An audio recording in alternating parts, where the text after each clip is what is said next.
লাগছে 1 cup oats আর তার সঙ্গে মাত্র 2টো ডিম।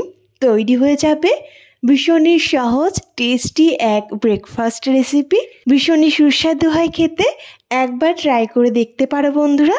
তো স্বপ্নাস ডায়েরিতে সবাইকে অনেক ওয়েলকাম জানিয়ে আমি ভিডিওটি শুরু করছি। প্রথমেই নিয়ে নিচ্ছি এই মিক্সিং বোলে 1 কাপ ওটস আর এখানে তার সঙ্গে নিয়ে নিচ্ছি 2টো ডিম। এখানে তোমরা যেরকম পরিমাপ করে রেসিপিটি তৈরি করবে সেই হিসাবেই সব কিছু নিতে হবে। তো দেখো 2টো ডিম নিয়ে নিয়েছি আর তার সঙ্গে সেই কাপের মাপ করেই নিয়ে নিচ্ছি 1 কাপ লিকুইড দুধ। এখানে দুধের বদলে তোমরা জলও ইউজ করতে পারো। ভালো করে মিশিয়ে নিচ্ছি। প্রথমে ডিম আর দুধ দিয়ে ওটসটাকে ভালো করে মিশিয়ে নিচ্ছি। তো দেখো বেশ ভালো করে মিশিয়ে নিয়েছি। এবার 5 মিনিট মতো ঢেকে রেখে দেব ওটসটা ভালো করে নরম হওয়ার জন্য। তো ঢেকে দিয়ে 5 মিনিট পর ফিরে আসব। এর থেকে আর বেশি টাইম রাখার একদমই প্রয়োজন নেই। রেসিপিটি তৈরি করতে একদম অল্প সময় লাগে। হাতে যদি একদম কম সময় থাকে তাহলে অবশ্যই এই রেসিপিটি ট্রাই করতে পারো। তো 5 মিনিট পর আমি ফিরে আসছি। এবার এখানে অ্যাড করছি সামান্য চিলি ফ্লেক্স, তার সঙ্গে সামান্য কাসুরি মেথি আর স্বাদ অনুযায়ী লবণ। সব কিছু আরও একবার ভালো করে মিশিয়ে নিতে হবে। তো ভালো করে মিশিয়ে নিলাম আর এরই মধ্যে কড়াইটা কিন্তু আমি গ্যাসের উপর বসিয়ে দিয়েছি। কড়াইতে দিয়ে দিচ্ছি সামান্য রিফাইন অয়েল। তেলটা কড়াইয়ের চারিদিকে ছড়িয়ে দেব।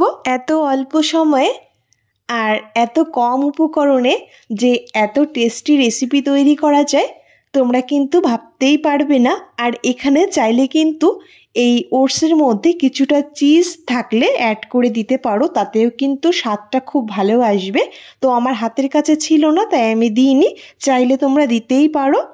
তো তেলটা কিন্তু গরম হয়ে গেছে। তারপর আমি পুরো ওটসটা দিয়ে চামচের সাহায্যে চারিদিকে এইভাবে ছড়িয়ে দিয়েছি। ভালো করে ছড়িয়ে দেওয়ার পর এবার উপরে দিয়ে দিচ্ছি সামান্য কালো জিরে। কালো জিরেটা উপরে এইভাবে ছড়িয়ে দিলাম আর ঢাকাটা দিয়ে দেব। আর আঁচটাকে একদম কমিয়ে 3 থেকে 4 মিনিট জাল করে নেব। ফিরে আসছি 3 মিনিট পর।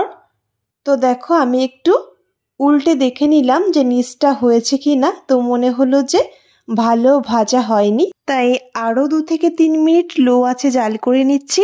ফিরে আসছি আরও 3 মিনিট পর। তো দেখো বন্ধুরা একদম কিন্তু ফুলে উঠেছে আর বোঝাই যাচ্ছে যে নিচটা সুন্দর ভাজা হয়েছে। এবার সাবধানে উল্টে দিতে হবে। চাইলে তোমরা একটা প্লেটে নামিয়েও উল্টে দিতে পারো। তো খুবই সাবধানে উল্টে দিলাম আর একটু দেখতে গিয়ে সাইডটা একটু ছিঁড়ে গেছে, দেখতে পারছো। এতে কোনো অসুবিধা নেই। এবার নিচটাও আরও 1 মিনিট জাল করে আমি ভেজে নিয়েছি। তো একটা পাত্রে নামিয়ে নিচ্ছি।